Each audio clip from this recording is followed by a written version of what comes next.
Sveiki visi. Šiandieną reikia kalbėti apie šeimą ir apie darbą. Darbas turi teikti malonumą, nors aš ir studijavusi vidinę psichologiją labai drąsiai ir atsakingai galiu teigti, kad moteris neturi dirbti.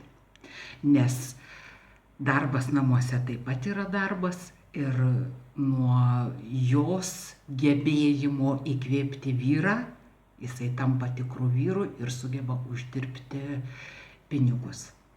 Jeigu kalbėti apie šeimą, tai galima kalbėti siaurąja prasme, tai vyras, žmona, vaikai. Aš turiu laimingą šeimą, suaugusį sūnų, laukiu šiandieną jo svečiuose.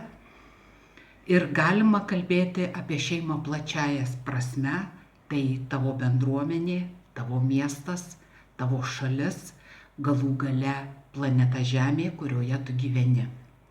Aš linkiu, kad jūs būtumėt laimingi savo šeimose. Ačiū Jums.